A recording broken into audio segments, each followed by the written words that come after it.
নমস্কাৰ ছাত্ৰ-ছাত্ৰীসকল ই কক্ষালৈ তোমালোকক স্বাগতম জনাইছো মই তোমালোকৰ পৰিণীতা মেম আজি মই তোমালোকৰ সমাজ বিজ্ঞানৰ ইতিহাস খণ্ডৰ অন্তৰ্গত 2 নম্বৰ পাঠটি মধ্যযুগৰ অসম এই পাঠটিৰ 7 নম্বৰ অংশটো আলোচনা কৰিম অৰ্থাৎ এইটো অংশত কি আছে প্ৰশ্ন উত্তৰ আছে ইয়াৰ আগৰ শ্ৰেণীত আমি পূৰ্বৱৰ্তী প্ৰশ্নসমূহ আলোচনা কৰিছো বাকি যিখিনি থাকিল সেইখিনি আজি আমি আলোচনা কৰিম এতিয়া চাও হাসুন প্ৰথমতে কি আছে কেতিয়া কোনে আৰু কেনেকৈ অসমত আহোম ৰাজ্য স্থাপন কৰিছিল অৰ্থাৎ আহোম ৰাজ্য যে স্থাপন হ'ল কেতিয়া হ'ল কোনে কৰিলে আৰু কেনেকৈ কৰিলে ঠিক আছে সোৱা ত্ৰয়োদশ শতিকাত আহোমসকল অসমলৈ আহি অসমত তেওঁলোক 19 শতিকাৰ আগভাগলৈ প্ৰায় 600 বছৰ ৰাজত্ব কৰিছিল অৰ্থাৎ আহোমসকলে কি কৰিছিল ত্ৰয়োদশ শতিকাত আহিলে ত্ৰয়োদশ শতিকাত আহি 19 শতিকাৰ আগভাগলৈ প্ৰায় 600 বছৰ কাল কি কৰিলে অসমত ৰাজত্ব কৰিলে এটো মনত ৰাখিবা দেই কিমান বছৰ हुदे যদি প্ৰায় 600 বছৰ কাল ৰাজত্ব কৰিছিল তাৰ পিছত সোৱা আজিৰে পৰা প্ৰায় 784 বছৰ আগেয়ে মাংলুং ৰাজ্যৰ পৰা মুকং হৈ পাটকাই পৰ্বত অতিক্ৰম কৰি চুকাফাই অসমত প্ৰৱেশ কৰে আৰু কোনে কৰিছিল চুকাফাই কৰিছিল হয়নে পাটকাই পৰ্বত হৈ তেওঁ কি কৰিলে অসমত প্ৰৱেশ কৰিছিল 1228 খ্ৰীষ্টাব্দত পাটকাই পৰ্বত অতিক্ৰম কৰি চৰাইদেউত ৰাজধানী স্থাপন কৰালৈ এই সময়ছোৱাত চুকাফাই খিলিঞ্জিয়া লোকসকলৰ বহু প্ৰত্যাহ্বানৰ সন্মুখীন হৈছিল আৰু এওঁ যে আহিলে পাটকাই পৰ্বত হৈ আহিলে আহি চৰাইদেউত কি কৰিলে 1228 খ্ৰীষ্টাব্দত ৰাজধানী স্থাপন কৰিলে এই সময়ছোৱাত কি হ'ল তেওঁলোকে বহুতো প্ৰত্যাহ্বানৰ সন্মুখীন হ'বলগীয়া হৈছিল খিলিঞ্জিয়া লোকসকলৰ পৰা এই লোকসকলৰ পৰা চুকাফাই কি হ'ল বহুতো প্ৰত্যাহ্বান পালে তাৰ পিছত সোৱা চুকাফাই এই লোকসকলক কৌশলেৰে বধ কৰি নিজৰ অধীনস্থ কৰিছিল সেই সময়ত দিখৌ আৰু দিচাং নৈৰ মাজৰ ঠাইখিনি মৰাণ আৰু বৰাহী দুটা জনজাতিৰ অধীনত আছিল আৰু চুকাফাই কি কৰিছিল তেওঁলোকক কৌশলেৰে বধ কৰিছিল আৰু বধ কৰি নিজৰ অধীন কৰি ৰাখিছিল আৰু সেই সময়ত কি হ'ল দিখৌ আৰু দিচাং নৈৰ মাজৰ ঠাইখিনিত দুটা জনজাতি আছিল মৰাণ আৰু বৰাহী নামৰ দুটা জনজাতিৰ অধীনত আছিল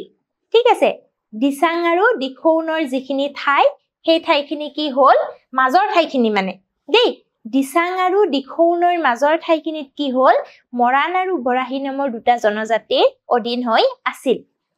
মৰাণ আৰু বৰাহী সকলক চুকাফাই নিজৰ অধীনস্থ কৰি তেওঁলোকৰ লগত বৈবাহিক সম্পৰ্ক স্থাপন কৰিছিল আৰু চুকাফাই কি কৰিলে এই মৰাণ আৰু বৰাহী সকলক নিজৰ অধীন কৰি ললে আৰু কৰি লৈ কি কৰিলে বৈবাহিক সম্পৰ্ক স্থাপন কৰিলে অৰ্থাৎ যাতে সম্পৰ্কটো ভাল হৈ থাকে হেকাৰণে কি কৰিলে বৈবাহিক সম্পৰ্ক স্থাপন কৰিলে চুকাফা চতুৰ সাহসী আৰু সুদক্ষ যোদ্ধা আছিল 36 বছৰ ৰাজত্ব কৰি 1268 খ্ৰীষ্টাব্দত তেখেত স্বৰ্গগামী হয় আৰু এও কি আছিল চতুৰ আছিল আৰু সুদক্ষ যোদ্ধা আছিল আৰু তেও কি কৰিলে 36 বছৰ কাল শাসন কৰিলে কৰি তেও 1268 খ্ৰীষ্টাব্দত স্বৰ্গগামী হয় এটো সোৱা 1268 খ্ৰীষ্টাব্দত স্বৰ্গদেউ কি হয় চুকাফা অৰ্থাৎ 1268 খ্ৰীষ্টাব্দত স্বৰ্গদেউ চুকাফা স্বৰ্গগামী হয় বুজিলা তাৰ পিছত সোৱা পিছৰটো প্ৰশ্ন শৰাইঘাটৰ যুদ্ধ কাৰ মাজত হৈছিল ইয়াৰ ফলাফল কি হ'ল শৰাইঘাটৰ যুদ্ধ কাৰ মাজত হৈছিল আৰু ফলাফল কি হ'ল সোৱা উত্তৰ সোৱা ৰজা চৰকদ্ৰ সিংহই মোগলসকলক কৰ দিবলৈ অমান্তি প্ৰকাশ কৰাৰ বাবে আহোম আৰু মোগলৰ মাজত সংঘাত আৰম্ভ হয় অৰ্থাৎ চক্ৰদ্ৰ সিংহই কি কৰিছিল মোগলসকলক কৰ দিবলৈ অমান্তি হৈছিল আৰু তেতিয়াই কি হ'ল মোগল আৰু আহোমৰ মাজত যুদ্ধ হ'ল আৰু এই যুদ্ধত কি হ'ল সোৱা মোগল সম্ৰাট ঔৰংগজেবে ৰামসিংহক অসম আক্ৰমণ কৰিবলৈ পঠিয়াই দিছিল ইয়াৰ পৰিণতিতে বীৰ লাচিত বৰফুকনৰ নেতৃত্বত আহোম সেনা আৰু ৰামসিংহৰ নেতৃত্বত মোগল সেনাৰ মাজত 1671 খ্ৰীষ্টাব্দত শৰাইঘাটৰ যুদ্ধ হৈছিল আৰু ঔৰংগজেবে কি কৰিছিল ৰামসিংহক অসম আক্ৰমণ কৰিবলৈ পঠিয়াই দিছিল আৰু তেতিয়াই কি হ'ল ইয়াৰ পৰিণতি ফলস্বৰূপে কি হ'ল ৰামসিংহৰ আৰু মোগল সেনা ৰামসিংহ আৰু আমাৰ অসমৰ সেনাপতি বীৰ লাচিতৰ মাজত কি হ'ল যুদ্ধ হ'ল আৰু সেই যুদ্ধকে কি বুলি কোৱা হয় শৰাইঘাটৰ যুদ্ধ বুলি কোৱা হয় আৰু কেতিয়া হৈছিল 1671 খ্ৰীষ্টাব্দত ঠিক আছে আৰু এই যুদ্ধত মোগল সেনা পৰাজিত হৈছিল আৰু আহোমৰ হেৰুৱা মান-যশ উদ্ধাৰ হৈছিল আৰু ফলত কি হৈছিল ফলাফল সুধিছে যে ফলত কি হ'ল মোগলসকল পৰাজয় হ'ল আৰু আহোমৰ যে মান-যশ হেৰুৱাইছিল সেই মান-যশ হেৰুৱা মান-যশ কি হ'ল পুনৰ উদ্ধাৰ হ'ল তাৰ পিছত চোৱা পিছৰটো প্ৰশ্ন চিলাৰায় কোন আছিল আৰু তেওঁ কি ৰাজ্য জয় কৰিছিল চিলাৰায় কোন আছিল চিলাৰায় শুক্লধ্বজৰ আন এটা নাম হয়নে নাই আৰু শুক্লধ্বজ কোন আছিল এতিয়া বিশ্বসিংহৰ পুতেক হয়নে নাই উত্তৰটো চোৱা বিশ্বসিংহৰ পুত্ৰ চিলাৰায় তেওঁৰ প্ৰকৃত নাম হ'ল শুক্লধ্বজ মনত থাকিব বিশ্বসিংহৰ পুতেক আছিল কোন চিলাৰায় আৰু তেওঁৰ প্ৰকৃত নাম কি আছিল শুক্লধ্বজ কোচসকলৰ শ্ৰেষ্ঠ ৰজা নৰনাৰায়ণৰ ৰাজত্ব কালত তেওঁৰেই ভায়েক শুক্লধ্বজক সেনাপতি পাতিছিল আৰু নৰনাৰায়ণ মানে বিশ্বসিংহৰ ডাঙৰ পুতেক কোন আছিল নৰনাৰায়ণ আৰু নৰনাৰায়ণৰ ৰাজত্ব কালত কি কৰিলে তেওঁৰ ভায়েক শুক্লধ্বজক সেনাপতি পাতিলে শুক্লধ্বজে চিলাৰ দৰে অতৰ্কিতে আক্ৰমণ কৰি ৰাজ্য জয় কৰিছিল বাবে তেওঁক বুৰঞ্জীত চিলাৰায় নামে জনা যায় আৰু তেওঁ কি কৰিছিল একদম চিলাৰ নিচিনা অতৰ্কিতে ৰাজ্য জয় কৰিব পাৰিছিল আৰু সেইকাৰণে তেওঁক কি নামে জনা যায় চিলাৰায় নামে জনা যায়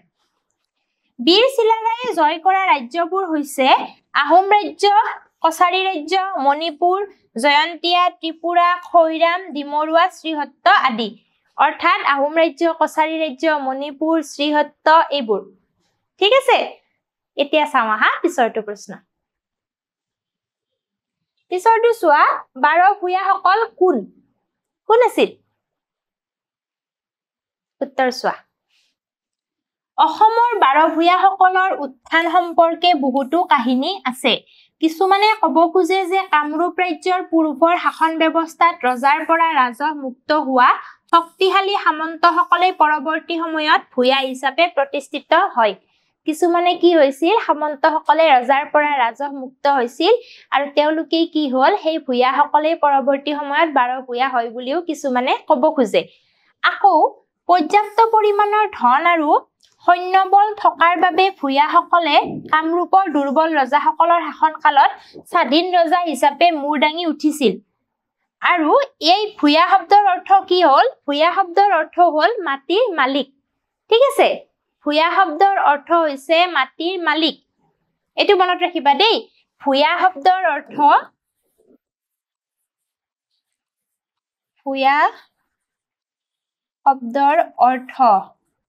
ভূঞা শব্দৰ অৰ্থ কি মাটিৰ মালিক মনত থাকিব মাটিৰ মালিক ভূঞা শব্দৰ অৰ্থ হৈছে মাটিৰ মালিক অৰ্থাৎ এওঁলোকে কি হ'ল এওঁলোকৰ পৰ্যাপ্ত ধন সম্পদ থকাৰ কাৰণে কি হ'ল এওঁলোকে স্বাধীন ৰাজ্য হিচাপে মূৰ দাঙি উঠিছিল আৰু ভূঞা শব্দৰ অৰ্থ হৈছে মাটিৰ মালিক তাৰ পিছত চোৱা অসমৰ ভূঞাসকল মূলতঃ কায়স্থ দৈবজ্ঞ আৰু ব্ৰাহ্মণ ভূঞা অসমৰ ভূঞাসকলকে 12 ভূঞা নামে জনা যায় আৰু অসমৰ ভূঞাসকল মূলতঃ কোন লোক কায়স্থ দৈবজ্ঞ ব্ৰাহ্মণ আদি আৰু এই অসমৰ ভূঞাসকলকে কি বুলি জনা যায় 12 ভূঞা নামে জনা যায় পিছত চোৱা কছাৰীসকল কোন এতিয়া সুধিছে কছাৰীসকলনো কোন আছিল চোৱা কছাৰীসকল অসমৰ অতি পুৰণি অধিবাসী আৰু কছাৰীসকল কি অসমৰ অতি পুৰণি অধিবাসী পুৰণি কালৰ পৰাই আছে ইতিহাসবিদসকলৰ মতে প্ৰাচীন কালত কছাৰী কামৰূপ ৰাজ্যত শাসন কৰিছিল তেওঁলোকৰ শাসনকৰ্তা বৰ্তমান বাংলাদেশৰ সিলেট মৈমানসিং আদিকে ধৰি বংগোপসাগৰলৈকে বিস্তৃত আছিল অৰ্থাৎ কি হৈছিল বংগোপসাগৰলৈকে বিস্তৃত আছিল